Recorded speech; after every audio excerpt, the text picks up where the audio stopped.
ẹ̀yin ọkùnrin yooba kí ló dé dé kí ni nǹkan tó dé tá a sọ̀rọ̀ tàìsọ̀rọ̀ lórí tiktok tẹ́ bẹ̀rẹ̀ sí ń tóró táńtírọ̀mù tá a sọ pé àwọn ọkùnrin yorùbá wọn ìfi bẹ́ẹ̀ responsible wọn ìyàwó wọn ní ọmọ gbọ́ gbogbo almost gbogbo bùkátà náà lé tẹ́wà jẹ́ fóònù ògbádùn mọ̀ láti ìgbà náà ṣé rọ́ọ̀lá pamọ́ yín ni ọ̀pọ̀lọpọ̀ ẹ̀yin yorùbá tẹ́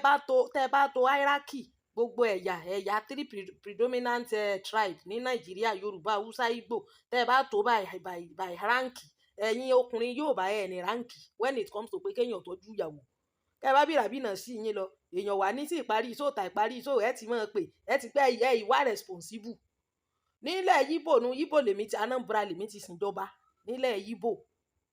bẹ́ẹ̀ ni ṣẹ̀mọ̀ pé àkàn máa ń fetí gbọ́ ni pé yíbò wọ́n máa ń fẹ́ yàwó wọ́n máa ń ṣe kinní kan èmi dìídì rí báyìí nígbà tí mò ń sá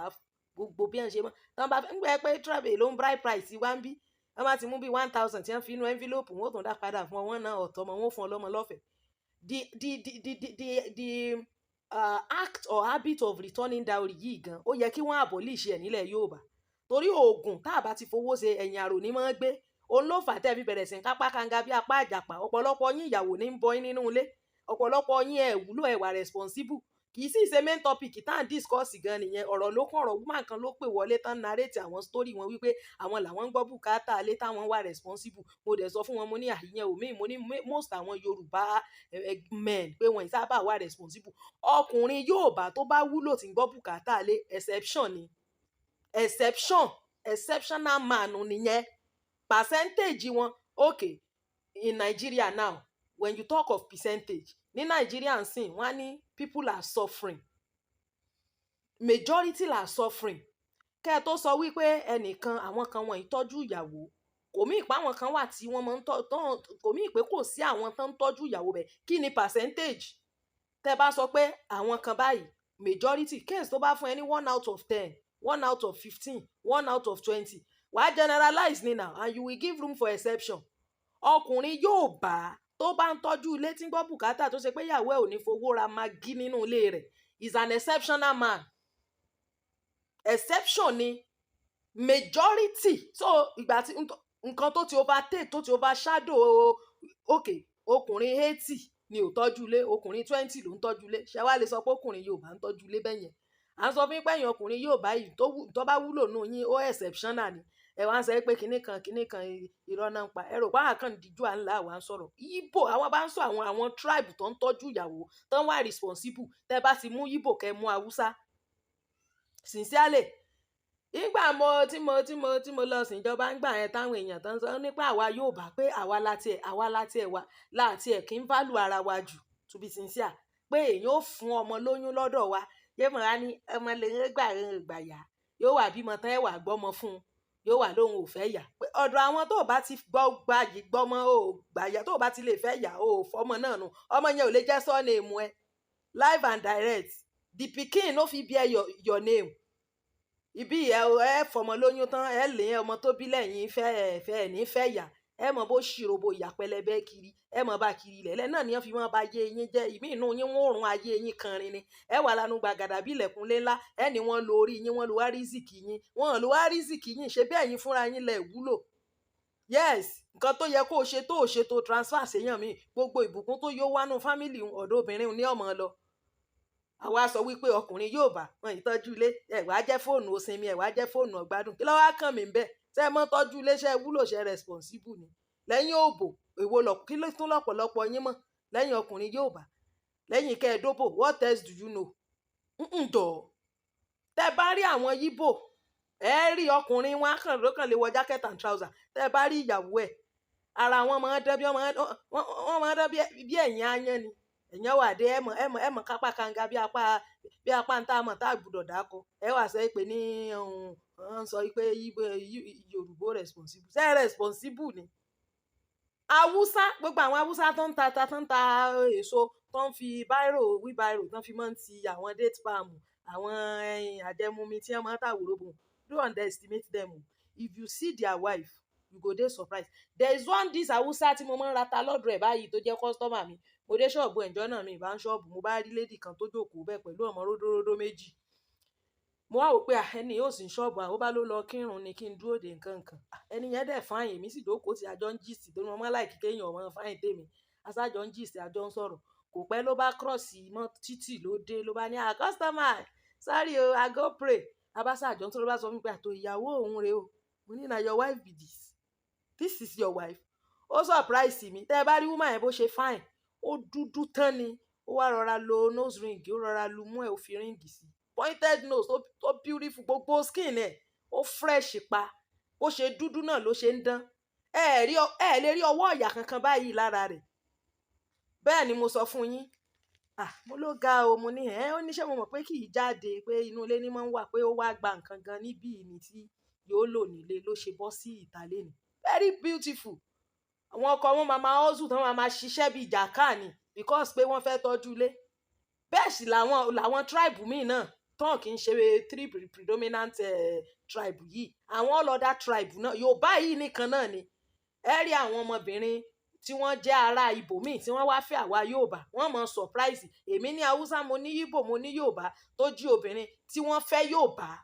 tó jẹ́ Haúsá tó fẹ́ Yorùbá tó jẹ́ Ìgbò tó fẹ́ Yorùbá tí wọ́n ń complain pé bá àwọn ọkùnrin wa ṣe ń ṣe ó yàtọ̀ sí bí àwọn ọkùnrin ìlú àwọn ṣe ń ṣe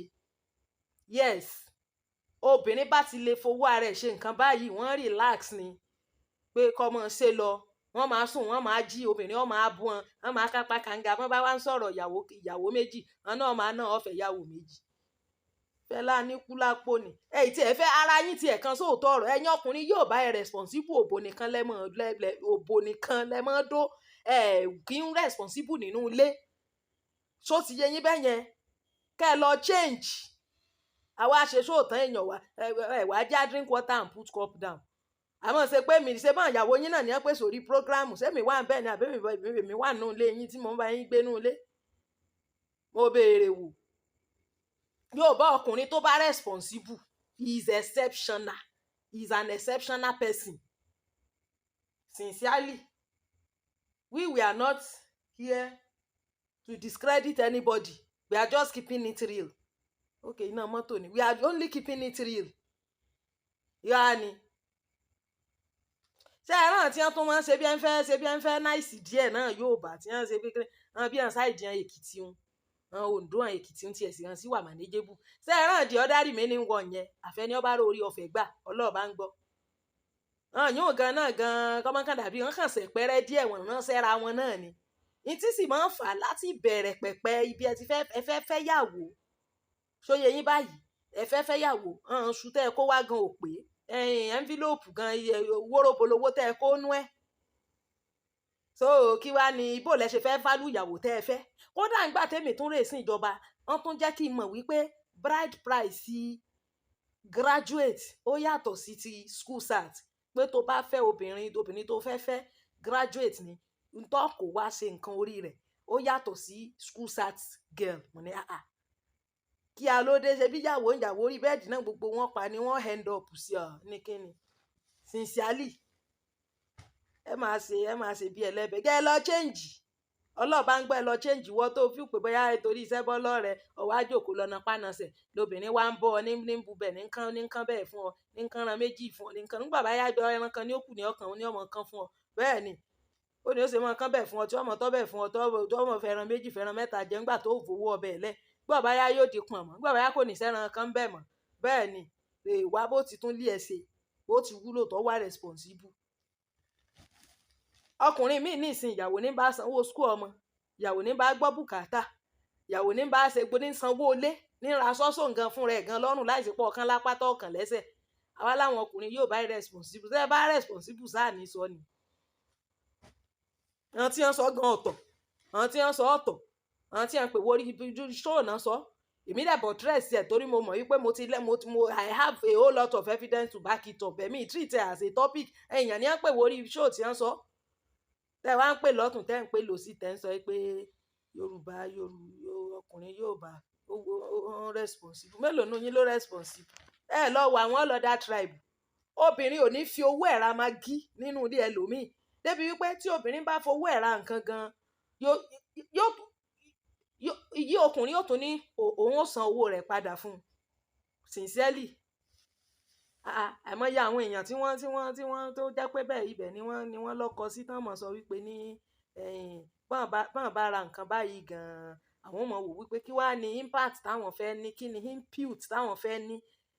ìdí inú ilé nígbà tí ò bá jẹ́ káwọn ó ṣe nǹkan kan. Owó school, owó iléèwé, owó everything ọmọ.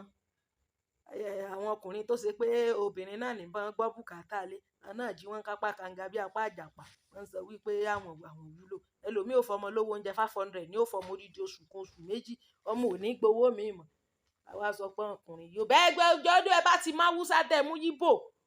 ní pé kíní mi ìmọ̀ n tó senior nínú àwọn méjèèjì bóyá ẹni tó bá mẹ́ni tó senior lè fi sí comment section pé bóyá Ìgbò senior Haúsá nínú pé kéèyàn máa tọ́jú obìnrin ìmẹ́ni tó senior náà méjèèjì ṣùgbọ́n yóò bá wọn ti ẹ̀rí pò mú position rárá bóyá ọlọ́dà tribe yòókù gan tó lè tó mú position pé bóyá kíní